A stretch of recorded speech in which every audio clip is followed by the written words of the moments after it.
Food adulteration ఒకటి జరుగుతోంది. So ఇది విన్నపం ఎవరికి, గవర్నమెంట్స్కి. ఇది మీరు గట్టిగా చాలా స్ట్రింజెంట్ యాక్షన్స్ తీసుకుంటున్నారు, చాలా ప్లేసెస్ని మోస్తున్నారు, that is appreciable.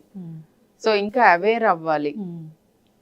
Food adulteration maximum ఎందుకు అవుతుంది అని అంటే, ఎప్పుడైతే మనం సోర్స్ ఆఫ్ ద ఫుడ్ పండించుకుంటాం, లేదా క్యాటిల్ నుంచి వచ్చేదైతే ఎక్కడైతే గ్రో అయ్యి క్యాటిల్ ఫార్మ్స్ ఉంటాయి, ఎక్కడైతే ఫార్మ్స్ ఉంటాయి, అక్కడి నుంచి కన్జ్యూమర్ ఎంత దూరంలో ఉంటున్నాడు అనే దాన్ని బట్టి అడల్టరేషన్, అన్ని ఇతరత్ర అన్ని ప్రాబ్లమ్స్, అల్ట్రా ప్రాసెసింగ్ ఇవన్నీ కూడా జరిగేది ఏంటంటే సోర్స్ ఆఫ్ ఫుడ్కి హ్యూమన్ హ్యాబిటేషన్కి డిస్టెన్స్ పెరిగిపోతుంది.